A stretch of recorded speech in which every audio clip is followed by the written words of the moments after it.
Welcome to the Digital Lab Africa winner announcement. This is our special event to honor the winners of the 2021 Digital Lab Africa Incubation Award. We're super excited to have everyone together. There's been a whole lot of planning to get this together, and there's a lot of people in the back, at the back of the virtual studio, ready to come on. We're super excited to get started on this. I think, very first of all, I will invite Leslie Donna Williams, who is the CEO of Tsimologong, to introduce us or to give us a welcome to this event. Hi, Leslie. Thanks so much Hi, for joining us. hi, Eduardo. I am really, really excited about this evening, and that's because I got to get a sneak peek of all the projects, and they're absolutely, absolutely incredible. So, firstly, to the projects and the winners, well done, and thank you for choosing us. And I'm saying this because without the talent, Digital Lab Africa is pointless. It's really you that makes the program. And it's super important for us. In fact, Digital Lab Africa is our premium project at Tsimologong Precinct. And the reason why we do it is that we are seeing a demand of African digital content, both on the continent as well as internationally. And Simologong believes that as Africans, we need to start becoming producers and not just consumers of the world's content, of the world's technology, but we need to be out there and showcasing our work that's at global excellence, the level of global excellence. And this is what we believe you are. So I'm looking at the public learning who you are. But like these projects, Tsimologong does not work in isolation. We can only bring the best when we work within an ecosystem of incredible partners. Now, our leading partners on Digital Lab Africa is the Institute of France, as well as AFD, that has financed the program. IFAS actually initiated Digital Lab Africa, and it's quite fantastic that in the early days of Tsimologong, we launched Digital Content Hub. In fact, this was my first big official project as CEO of Tsimologong, and I'm in my position for 4 years now. So you're very critical to the heartbeat of our work over here. And the partnership with AFD and IFAS, in fact, it's become a friendship. The way we work, and I think the model for where and how we work within the creative economy and culture and creative industries. And, with Eduardo joining the team in recent months, we have made this commitment to really listen to the needs of the creative. And in our program design, we're really putting you at the heart of every single thing that we do. So you will keep seeing the program evolving and customized based on your feedback. So please engage with us. We'll see deeper alumni engagement, and it's fantastic. We have incredible alumni to come on the journey with the winners to support you in furthering your project. And one of our big ambitions also going into 2022 is that we start working more with local ecosystem builders across the continent. We only select seven winners in this category, so you know how exceptional you are. But we want to work with local ecosystem builders to also build and not only be a feeder to Digital Lab Africa, but create a feedback loop in various instances. And I think the final thing to mention from my end is that, this is very much part of a Fakugesi Festival as well, that both Fakugesi as well as DLA are Pan-African focused. So we are based in Johannesburg, and all of you are welcome. You have a home now in Johannesburg. But we are a global community, and we are Pan-African community. So we're working across the continent. We're working with our partners in France. And that's really to make sure that we are locally relevant, but we are building at an international standard. And the final thing for me to say is welcome to our community. You are part of us. We're looking forward to you in reaching us, but also reach out and make yourself at home. Activate, don't be a dormant community member. You're part of the family now, so activate and find those spaces to engage with the broader Tsimologong content. Thank you, Eduardo. Thanks so much, Leslie. Now we'll head over next to Christophe Becot, who is from the French embassy in Nigeria. We were very lucky to do a very particular collaboration with the French embassy in Nigeria this year, which is helping to support Nigerian creators with the DLA. So Christophe will explain a little bit more. Hello everyone, I am Christophe Pecot. I'm working for the French Embassy in Nigeria to develop local partnerships about cultural and creative industries. Unfortunately, I cannot be with you today, but I want to transmit my regard through this short video. I would like to begin by thanking all those who've made this 5th edition a reality and a success. We were delighted to support again the Digital Lab Africa through the Solidarity Fund for Innovative Projects, which stimulates cultural entrepreneurship. DLA has very strong connection with France, and most of its participants take part in lots of residency programs, Click Animation, L'Image, Site International des Arts, and attend many industry events such as Annecy International Film Festival, Paris Games Week, New Images. We are proud to help to highlight the view of the state of digital creativity on the African continent. And then to conclude, I would like to turn to you, dear participants. With so many projects of quality that are yours, the final decision will be very difficult for the jury. But beyond determining a winner, we hope DLA has been beneficial to all of you who have been able to have constructive feedbacks. Now, we are looking forward to celebrate the announcement of the winner of the 5th edition. Thank you. Thank you, Christophe. And next we go over to the French Embassy in South Africa, who helped to also found the DLA and who has been really a good friend to the DLA and has worked very closely with us on this project. We hand over to them. Ladies and gentlemen, bonjour. On behalf of the French Embassy in South Africa and the French Institute of South Africa, I would like to thank you all for joining us today. We are here to celebrate the next generation of African creatives selected for the 5th edition of the Digital Lab Africa program. This is such a pleasure to discover every year more and more talents through this program, and we are very proud to be part of it. As some of you may know, Digital Lab Africa is a program initiated by the French Embassy in 2016. Thanks to the French Development Agency, it has been able to grow its own wings and join the Chimolohong Digital Innovation Precinct from Johannesburg. Since then, Chimolohong's team has kept on implementing new ideas in the project, so it can benefit participants as much as possible. Today, thanks to them, the scope of Digital Lab Africa is remarkable and a great support to cultural and creative innovation. It is well known throughout most of the African continent and also serves as a model for similar approaches. But more than that, Digital Lab Africa is a place of beautiful encounters and shared stories with the establishment of a Digital Lab Africa community and a diverse network of experts. With a tailor-made incubation program for each participant organized with French companies, it is a great way for participants to build an international network and find support for the development of their projects. In the last 5 years, Digital Lab Africa has supported many successful projects, which are now jobs creators, such as Basic Pulse by Baya Siamala, who was in France 10 days ago for the Africa-France Summit.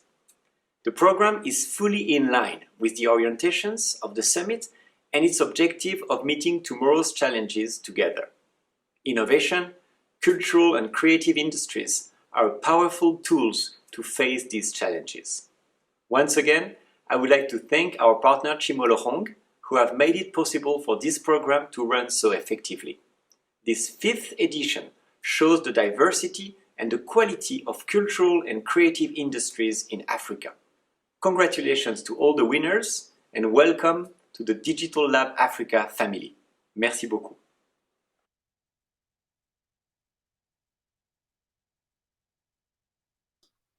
Merci. I couldn't have said it better myself, so thank you. That was a fantastic summary. We are going to keep you waiting just one tiny bit more for the winners while we talk about the process. So the reason why the Digital Lab Africa winners are such an incredible bunch of creators is that also it's part of an open call. It's free for people to apply. It's free and fair process of how people get selected. And we really take a huge amount of effort to make sure that every application gets read, every application gets responded to, if you make it to the long list or the short list for the project, so that you get a sense of what you can do to improve for the next time if you're not selected, or what's working in the project. And then also, we find it really important to put those shortlist or those finalist projects in front of leading players in the industry. So thank you so much to our juries for each of the different categories. In animation, please pardon my pronunciation if I do not get your name perfectly right. For the animation jury, we had Eric Renaud, Ariane Souvert, and Moina Aram. Sorry. So thank you to the animation jury. In the XR jury, we had Ingrid Kopp, Sarah Arash, and Bruno Massi. And then a large video game jury from across the continent and France: Nick Hall, Nicolas Etienne, Christophe Belhemeur, Francis Ingrand, Hugo Obi, who is one of our guest speakers today, and Frédéric Blanc. We really cannot thank these juries enough. They have kind of come on and really given so much of their time to read these projects. And again, it's something to really say that even the finalists that got through to DLA were already extremely good projects. So, even the people who got to the finalist stages have already done incredibly well and should be commended. And now we will get to the actual winners. So you might have seen previews on social media already of the faces, but now we'll introduce you to exactly who the winners are. And I will go to myself in a slight pre-record message here.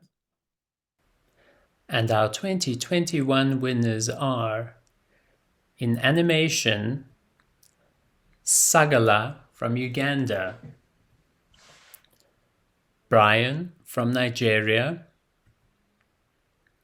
In the XR category, we have Khodisamang from South Africa, Arome from Nigeria. In the video game category, we have Karen from Madagascar, Obi from Nigeria, and Dauda from Togo. These 7 projects from 5 countries and in 3 categories are the 2021 Digital Lab Africa winners. Sorry, we were going to go twice. So congratulations. You're going to get to see and hear from all 7 of these projects after our first speaker. We are very excited also to get you to hear what their projects are, who they are, where they're from. So you will soon see the 7 different projects. Next up, I think we're going to go to Hugo if he's available. We might do Delphine first, but maybe let me go forward to Hugo. Hugo is the founder of Melio Games. I will switch him on here. Hugo is the founder of Melio Games, a design studio for developing African-inspired games for mobile devices. He's based in Nigeria. He's really a pioneer in his field, having created game classics like Mosquito Masher, Okada Racer, Aboki Ran, and Wat King. We are super happy to have Hugo here with us today. Hugo, I think perhaps your camera is not on.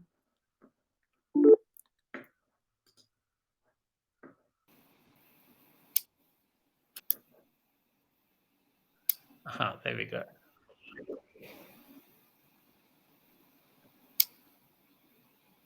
Oh dear, there seems to be a bug with your camera, but we can carry on with your screen share. Okay. All right, thanks. Hugo, you can go ahead. Yeah, hi, Eduardo. Thank you very much for having me here. It's quite exciting. It's quite a great journey. This is my second year as a judge on the DLA gaming stream. It's always a pleasure to kind of like discover like new creators within the continent. This is a space that I've been in quite a number of years now. So great to kind of like give feedback and see kind of like really interesting creative stuff that people are coming up with. So just a little bit of background about myself. So my background actually was originally in economics and finance. Before I set up Malio Games back in 2012. And this is kind of like a long-term journey for me. Mostly because I kind of like see the need to kind of like create African-inspired stories and make that part of the kind of like global context of users across the world.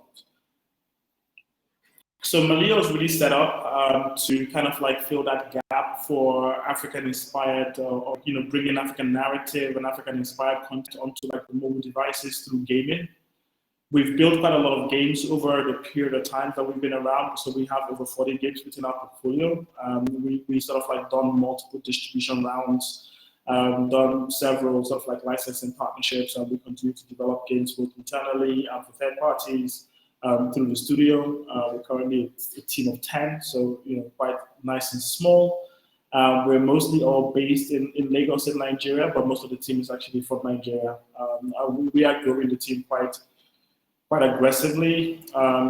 We're currently working on a racing game called Danfo Racer. It's a 3D car racing game around the sort of like Lagos scene, with sort of like key landmarks from the city of Lagos.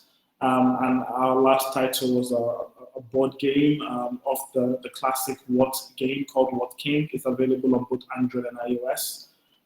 So you guys can check it out. But let's talk a little bit about the gaming industry. The gaming industry is quite big. It's quite huge, and a lot of people don't understand how the segment works, which is the reason why it hasn't been fully developed mostly within sub-Saharan Africa, if you exclude South Africa from it. So this is kind of like, I don't want to call it a problem. This is an opportunity we're trying to tap into. Mobile is obviously driving a lot of the growth within gaming. You can see that gaming is broken down to both console, PC, and mobile. North America and China are the most dominant markets, so they are the most lucrative market, and they represent something like between the two of them around 70% of the global revenues that you're seeing on this chart. The hyper casual and the casual space is pretty much where we play at as well, but this is also the segment that has the largest density of creators. Long-term plans kind of like to evolve away from this segment and to maybe start developing more serious games and also some mid-core games as well. But this is something that's going to happen over time because of kind of like the talent development that is required to be able to play within that space. You're seeing a lot of like social and competitive gaming, driving user engagement. So like multiplayer, real-time multiplayer, live ops, within game, social apps that have gaming integrated within them or gamification integrated within them. So that's kind of like where the buzz is right now, but there's also significant opportunities for cloud gaming, VR and AR. I saw some of the winners within those categories. These are sort of what you would call emerging segments. They have been emerging for quite a number of years now, but still like huge opportunities, especially within VR and AR. Really huge opportunities for content creators in that space to kind of like do something really new and really exciting. And I still feel like Africa still remains significantly untapped when it comes to the market for gaming, both from a distribution and from a monetization standpoint. And that is partly because you don't have a lot of like local content creators in that space. This is obviously something that I think would change over the next sort of like 2 to 3 years as we're seeing a little bit more investment within the space. with obviously programs like DLA, supporting content creators in this segment. So hopefully we'll see some of the winners go on to kind of like create amazing content and really inspire people within the communities to kind of like go ahead to follow in their footsteps. But my talk really is about sort of like, I wanted to share some of my thoughts around what I think is needed within the space to kind of like build this kind of like transformation that is required. And this is kind of like from my experience in the past, and I'm sharing this with the winners, so that hopefully you guys can look internally at how you tackle each of these. I mean, this is not an exhaustive list, but certainly the list that I think is very very paramount for some of you if you're looking at building this long term and looking at building businesses around this. So the first one is really around the vision and leadership, and this is more like about the individual who's driving that sort of like transformation. This is really important because everyone sort of like looks to you for direction in terms of where to go, when to go, how to go. And this is something that you need to be certain about. You need to have a very clear vision. That could be obviously through some kind of like documentation that helps you communicate what the product is, what the product roadmap is, who the target audience for that product is, and how you are going to deliver on that product, either as an individual or as a collective. This is something that actually came across very strongly in some of the individuals that we that were selected as winners within the gaming category. We obviously reviewed a lot of the presentations and documentations and pitches that you guys put together, and saw some really strong characters and personalities come through, either through the initial submissions that you put in or through the one-on-one interviews that you were able to do. So, this is obviously great credit to you, and that you do have that. But this is something that I think that you should continue to invest in to ensure that at every single turn you are clear about that vision. And this could also, mean putting together a vision and a mission statement, so that if you ever get lost, you can always look back to sort of what that vision was and go back to kind of like, like square one and start to build again, with that clarity around the vision that you have. And with leadership, about bringing people on your side, whether your team members, your partners, or the stakeholders that are invested in the company. DLA obviously is a good example of that. And ensuring that you are demonstrating good leadership. Like, you're not waiting for people to tell you when to, you are telling them what your plan is. And then obviously, going on to actually act upon that plan. The other thing that I think, or one of the other things that I think is going to be a big challenge as you start to scale up is on the talent side. Obviously, these are kind of like emerging industries. They're relatively new spaces. What that means is that eventually you would run out of, like easy access to competent talent. This is a challenge that we faced very early on in the development of Malio. And we faced this challenge for a very long time until we sort of like decided to make the talent challenge part of our business model. And what we did in that was to kind of like invest in an in-house training program to enable us to identify and develop people internally, rather than waiting for the market to kind of like provide us with like ready talents. We also embedded this within our sort of like hiring process, where we've kind of like put together a very strong sort of like pipeline mechanisms for identifying, assessing, and then sort of like recruiting talent, so that again, it's not too painful a process as we start to move from maybe like 5 individuals to 10 individuals and move from 10 to 20 and maybe 20 to 50. That we have a system in place to be able to kind of like attract and grow talent. So this is something that you also need to think about.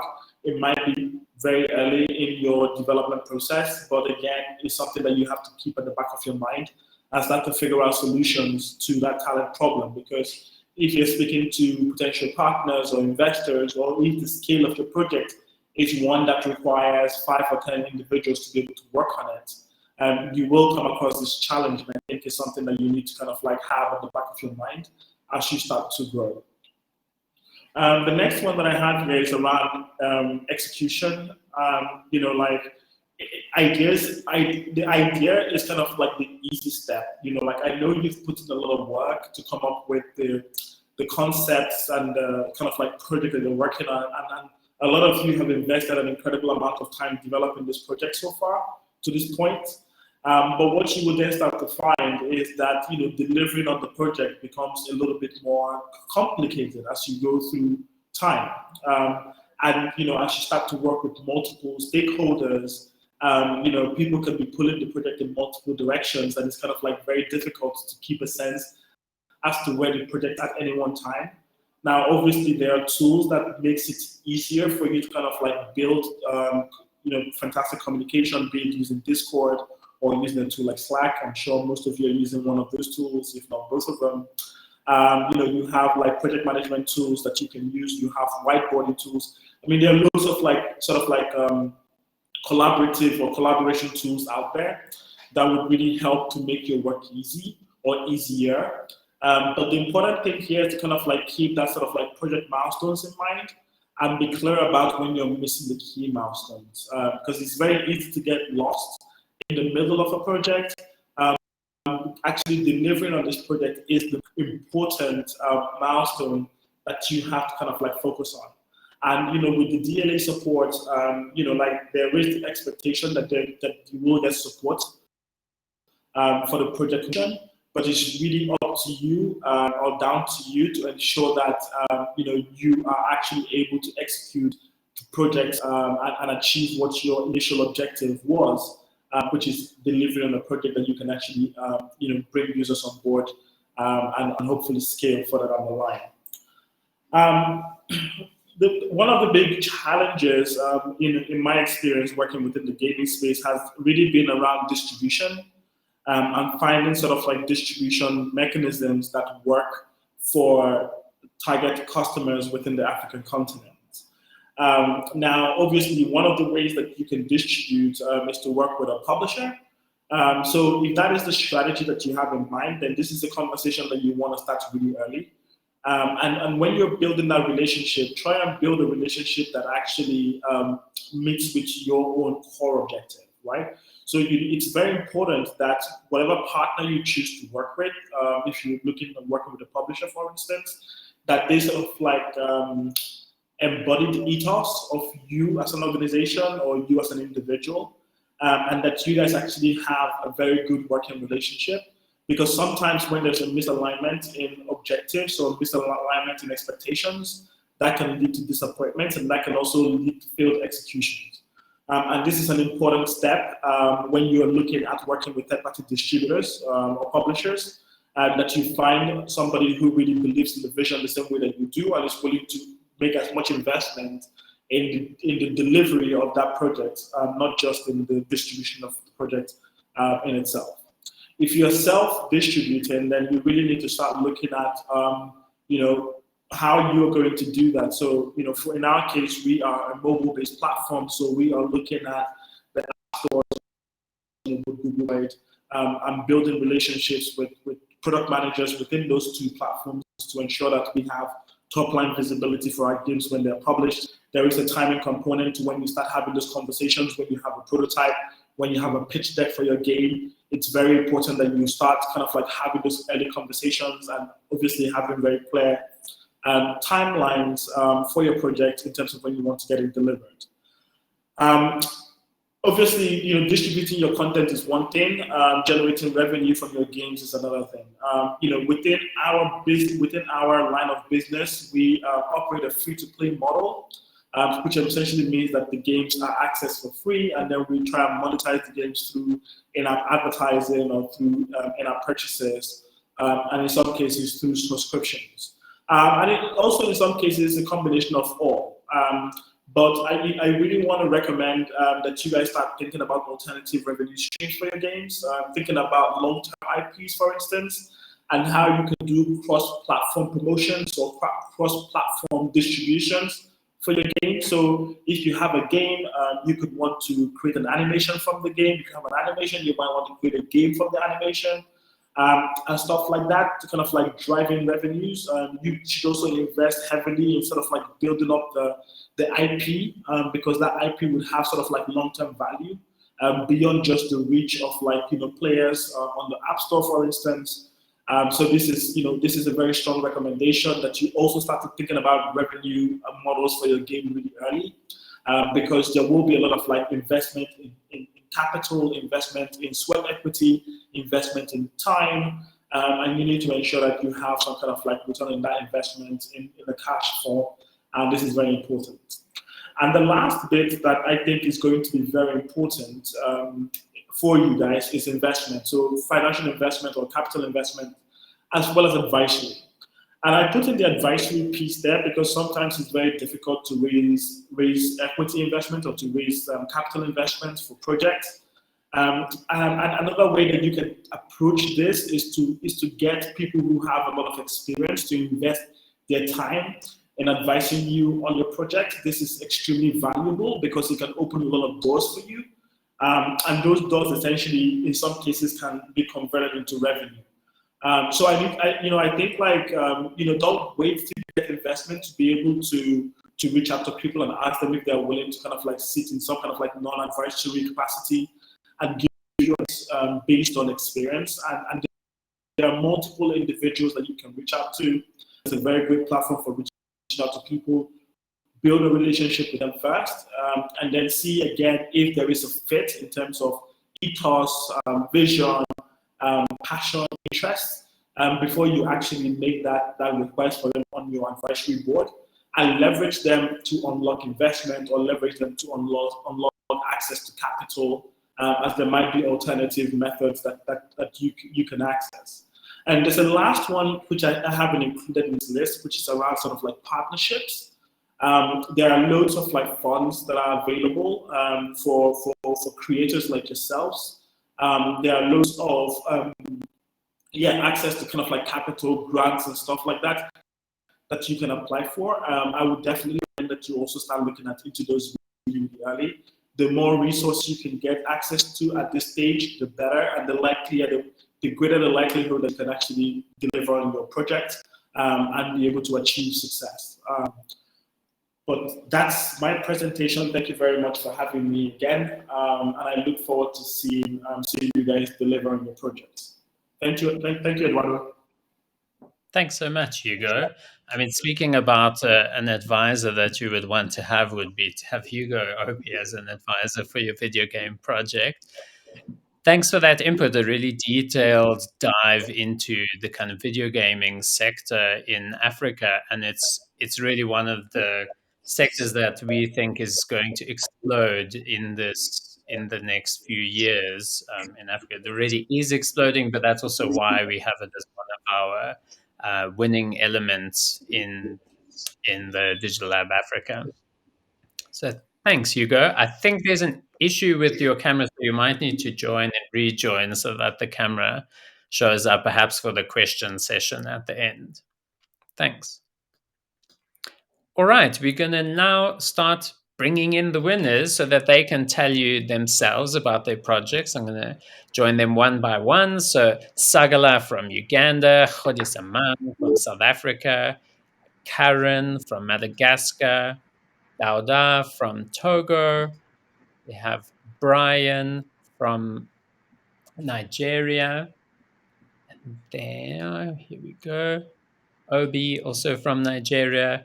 And then we have two absentee spots. There's Arome, who is currently heading off to Gitex in Dubai. He's flying to be part of a conference there and to present his work there. We're really looking forward to that. We're now going to kind of give you a sense of the projects that have won this year. So we'll start off in the animation category with Sagala. Let me spotlight you, Sagala, and then we'll head over to you. Let us know about your project. Hi. I hope everyone can hear me okay.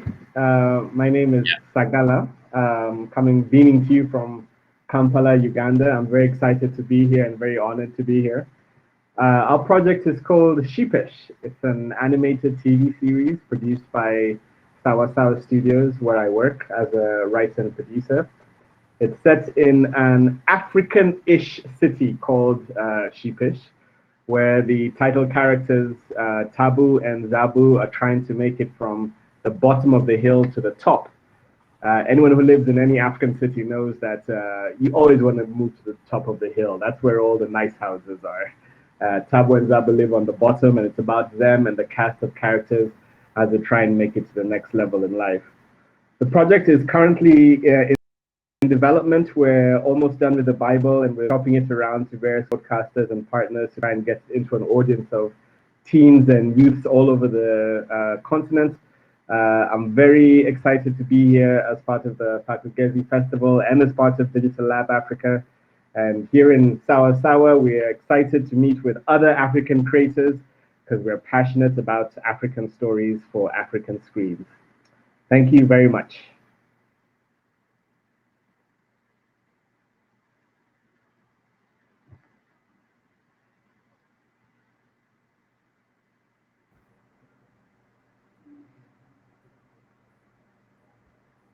Hi everyone.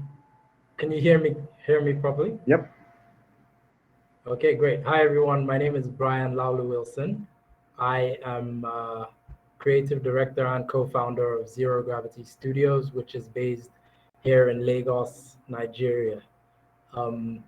So the title of the project that we're presenting at Digital Lab is Amina's Journey.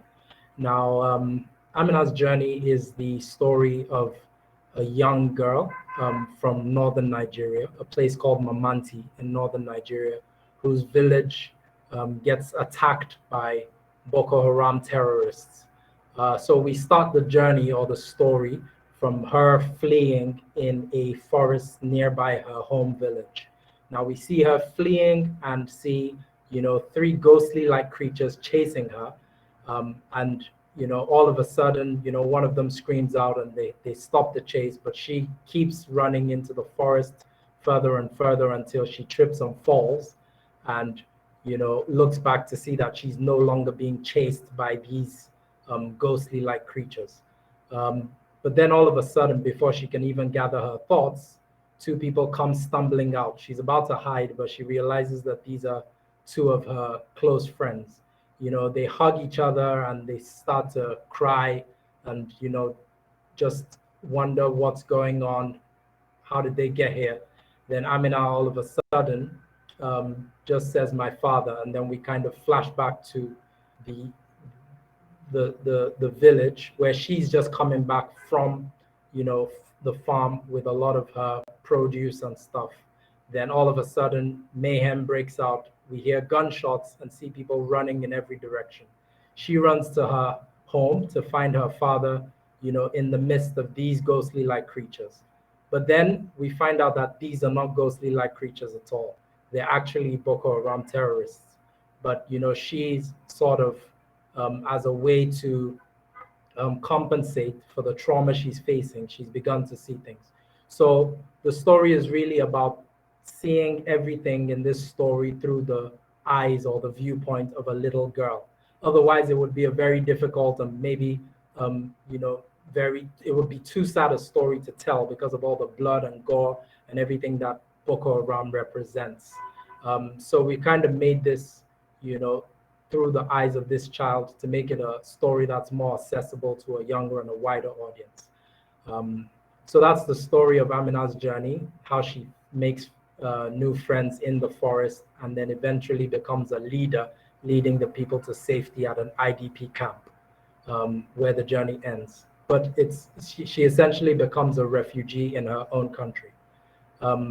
It's a 2D animated feature film, and the target audience is it's a fantasy adventure, and the target audience is 11 plus and older.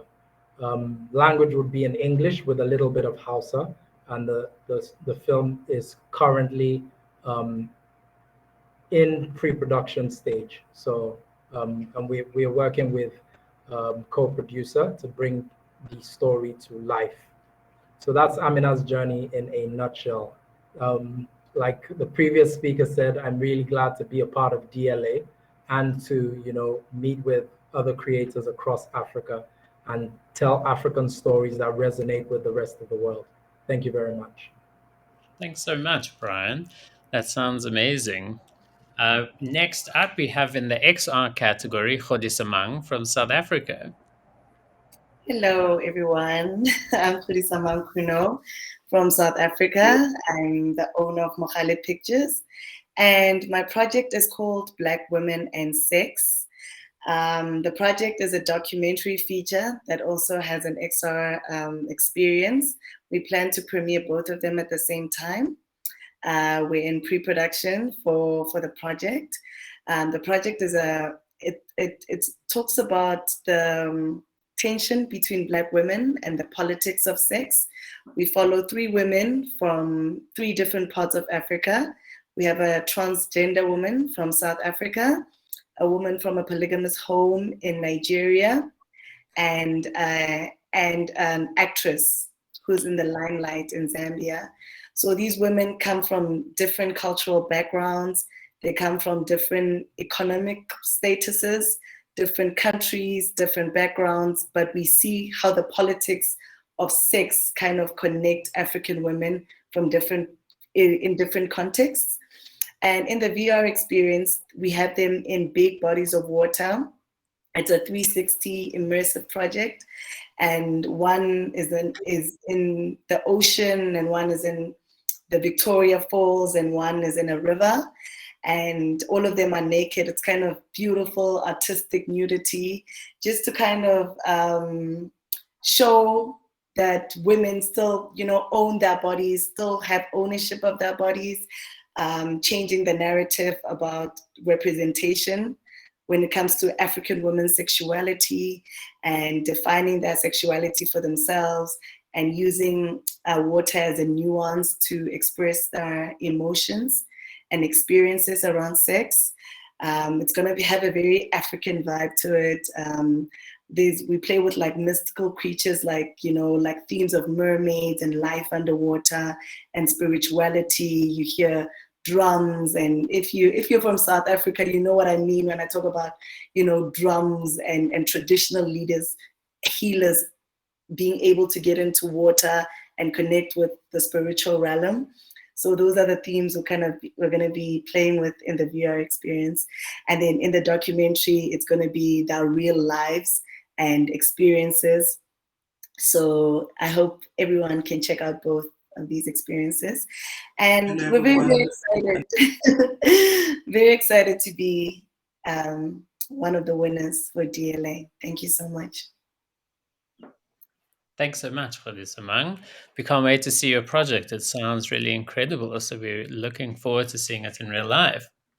Next up, we have Arome, who's currently heading to GitX to present this very same work. And he'll talk to us in a pre-record, which he did before heading on his flight. Hello everyone, my name is Arome. I'm just received a developer from Abuja, Nigeria. I'm passionate about social innovation and also sex outreach. The name of our studio is called Immersive, a virtual tour VR and content agencies in Nigeria. Super happy, super excited to be selected as one of the winners for the XR category at the Digital Lab Africa 2021 competition. So the title of our project is called Virtuality Africa. So Virtuality Africa came about during the pandemic when we noticed that thousands of people access art galleries and also museums. So what we did was we partnered with one of the largest private art museums in Nigeria, called the Yemisi Shadon Museum of Arts and Culture in Lagos, to digitize their artwork. We're able to create a virtual tour, which has been engaged by over 1,000 people, both online, also using any VR platform. So the goal of Virtuality Africa is to create a virtual museum whereby local museums could have their content digitized, have a space to showcase the content to anybody, anywhere that wants to learn about African arts, culture, and also heritage. Long-term goal of this project is amazing. because we are working with government agencies, so cultural, so heritage organizations to digitize some of our heritage sites within Nigeria and also across Africa, preserving them for our future generation to learn about what we are really, really passionate about and for them to experience the amazing content we have. We're super grateful to the entire Digital Africa team for this opportunity, and we can't wait for you guys to experience the Virtuality Africa platform by the end of the year. Thank you so much. Thank you so much. Next, we'll head over to Karen from Madagascar, who has won in the video game category. So, hi everyone. I'm Karen from Madagascar, member of Red Raqueta Studio. First of all, I would like to thank Digital Lab Africa for this opportunity, and congratulations to the winners, to the finalists, and all the participants, and I wish the best to all. So our project is Kalanour, a third-person platform adventure game.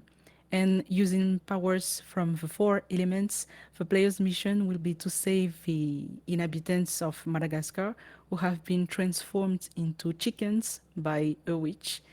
And the game will take the player to Madagascar's most iconic and exotic places with both strange and dangerous yet funny encounters with local folklore creatures.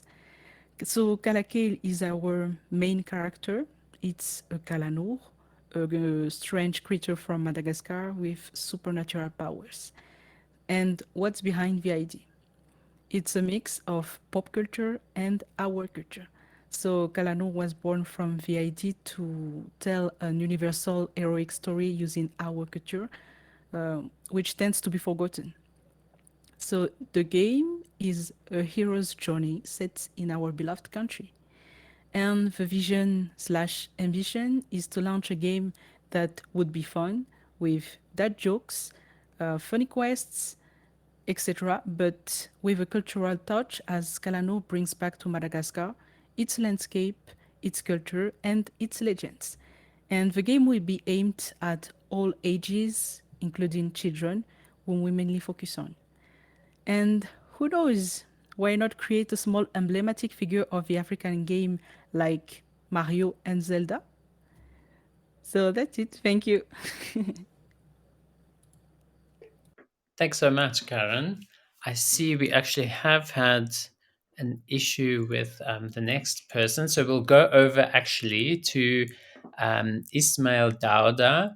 And we have a pre-record here which has some subtitles for so that everyone can see and understand in both French and English the project. Bonjour à tous, je me nomme Daouda Nouhoun Ismail, je suis un entrepreneur togolais, développeur de jeux vidéo et d'applications. Le projet que j'ai présenté lors de ce concours se nomme I Can Transform. I Can Transform est un jeu d'action plateforme disponible sur Android et web. Ce jeu permet aussi de faire la promotion des produits, services et musique. Dans ce jeu, vous avez la capacité de vous transformer en objet mécanique. Exemple, voiture, moto, hélicoptère, fusée.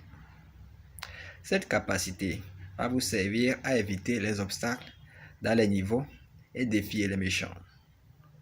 L'objectif de ce projet est de permettre aux gens à travers le monde de pouvoir se divertir et d'aider les personnes qui sont dans le secteur professionnel à pouvoir utiliser la plateforme de publicité pour faire connaître leur activité partout dans le monde en ces moments difficiles de crise sanitaire. Merci à vous et bonne journée.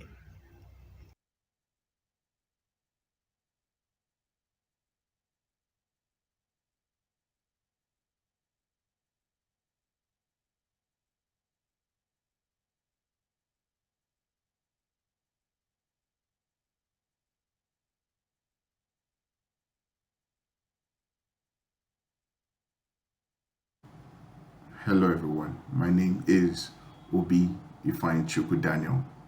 I'm a Nigerian currently living in Lagos. My game project is Mama Julie. Mama Julie is an infinite 3D running game with an elaborate backstory. Gameplay is centered around Mama Julie, running through the streets of Lagos to deliver food to our customers. She is the restaurant owner, and the success of her business is dependent on her reaching every customer in time. Lagos City provides a unique backdrop for the game because it has diverse characters and its environment elements are very unique. I see the future of Mama Julie, the game. I see it being published and being played by a lot of people. But I'm sure that's what every game designer hopes for. But because people will be able to relate to the character and relate to the game, I see it becoming a cult classic that can be remade later on with different stories but the same characters, different adventures, and people will still be able to relate to it because the core of the game is very relatable, the whole story and the whole character. We all know of a woman or a person trying to maintain a business in a very difficult environment, and we can all relate to that. The game can be remade and the story can be retold, and it will still be relevant and it will still be relatable for many years to come. So that is the future I see for the game Amadrili. And hello everyone. My name is... Sorry, that's starting up again. Thank you. So those are all the winners. People are on and off as the internet goes in flux and flow. So remember, people, do your pre-records because it makes your live event much less stressful. So thank you all. It's been amazing to hear of your 7 projects. Hopefully we will have a tiny bit of time at the end where we might be able to ask some questions. But otherwise, we will go to our guest speaker. Delphine Bouiersie is an independent curator who has lived in Africa for almost 15 years and is based in Dakar.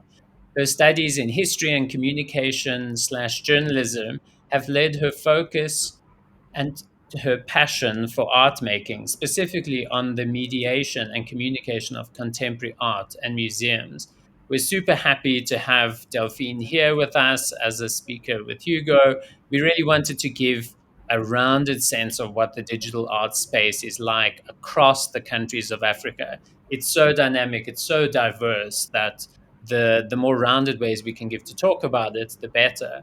So we're very excited to have Delphine talk us through her presentation for Digital Lab for Africa.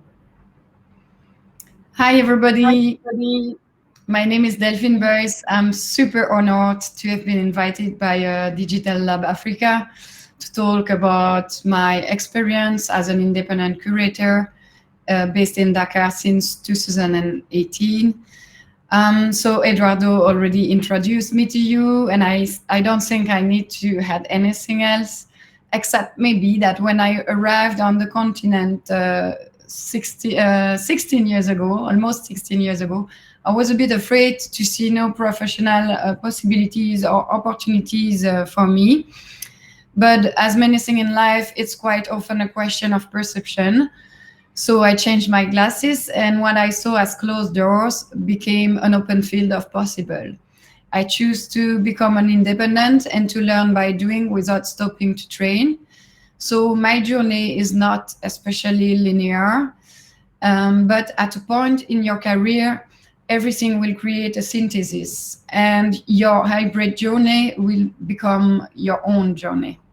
So let me approach the possibilities or opportunities in digital art after a short analysis of the context in which I'm living and working in. First, we always have to come back to the basics. And so according to me, to the training. In Western and French-speaking Africa, unfortunately, we do not have so much specific trainings in digital art. To be honest, we have very few in Senegal. Most of the existing trainings are short trainings, which is also good because we know people in digital art are mainly autodidact, so it leaves times to work on the side. So I would advise to young creators and artists to do as many workshops as they can.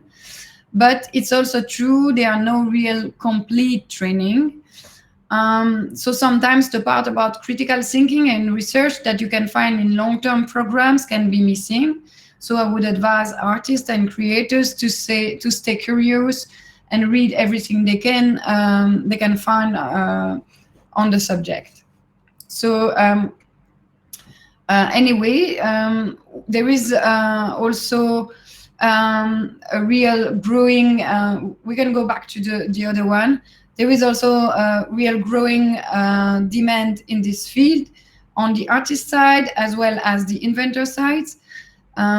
What we have also observed is that there is a lack, generally speaking, I mean, not only on the continent, is that the artist, whether he's trained or autodidact, has difficulties to start in professional life or can live from his art.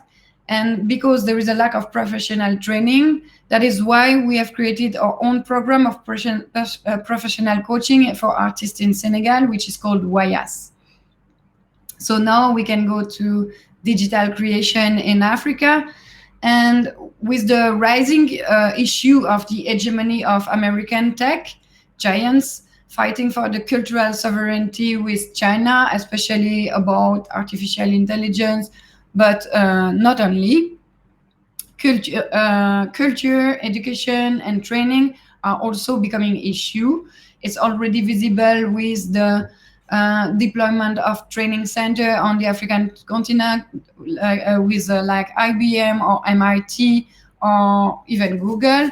But we know that the continent has already addressed this urgency of appropriating the technologies by deploying also research group and other programs like Data Science Africa, which was created in 2013 in Kenya by practitioners and researchers, and also Deep Learning in Daba organization in South Africa, created in 2017, which has already 27, which has spread to 27 African countries. And also university courses and educational programs have emerged in response to that real demand to develop pragmatic answers to endemic questions.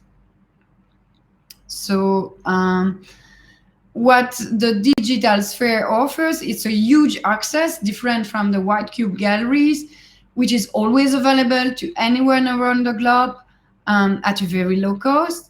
It's an incredible field to address, to question representation in general, and especially as we have seen with the winners, representation of gender, race, or class, but not only.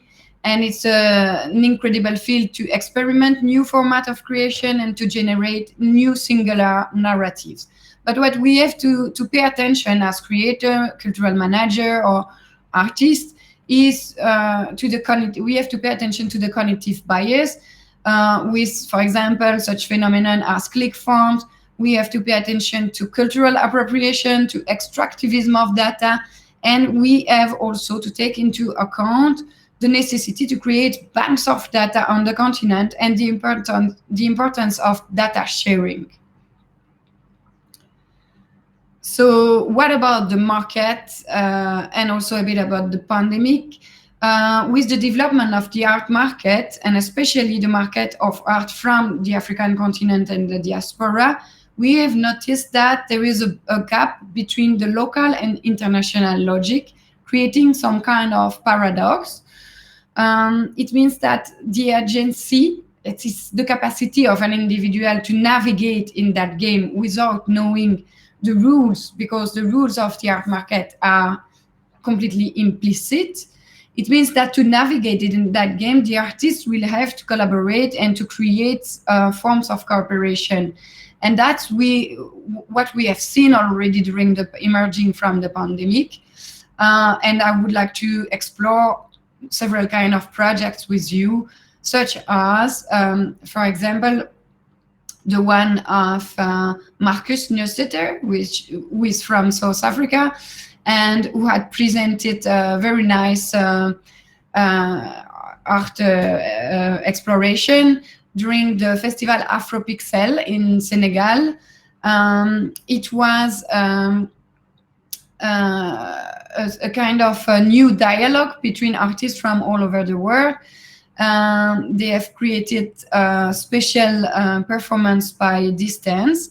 So of course there was a work of VJing which was very important from Marcus himself, but I would say that everyone was important in the composition of that work, and that what is extraordinary is that the people were coming from everywhere in the world, that they have to create, to rethink the dialogue, to welcome a new attitude dealing with emotions, personal issues and situation of the context, but also cultural psychology of the people on several continents at the same time. So I would like to talk also about another project, Miss Sava project, that I particularly liked also, that we showed in Afropixel Festival, but which was previously showed in Fakugesi African Digital Festival, in which this program is actually a part of. And then it was a kind of a collective exhibition about how digital archival and surveillance tools can be harnessed for the healing, inclusion, and manifestation of future women and homosexual. So for me, what was interesting in that project is that there were two kind of curatorial level. The first one, it was about instituting new modalities of conserving knowledge systems and to spread them on the web. But the second one is more on a para-curatorial perspective. The fact that this public program was hosted and led by women and queer bodies, giving voice to people who are usually pushed to the periphery of the art world and digital arts. So for me, we can go to the next, the innovation from these two projects was coming on the fact that there is a passage of a collective work to an interdisciplinary work with different lines, of course, but convergent line of practice that which enriched in the production of plural experimentation. So the work is becoming multiple because it has several authors and several locations, but also it unfolds in several objects, and it is no longer definitive because it will evolve over the time. So that was the specific interest of that part. We will skip maybe that part of cultural intellectual property to go to other kind of presentation way, new formats, like we have seen in 2020 the KAB Biennale, Kampala Art Biennale, which was completely online. The Afropixel Festival, created by Curti Hassan, the Cultural Center in Senegal. It was its 8th edition this year, beginning of this year, 2021. And Fakugesi Festival, of course, but it was the 2020 festival. And why am I talking about festival? Because for me, it is a specific way to welcome that kind of experimental project. So festival is a very nice format for me for the artist.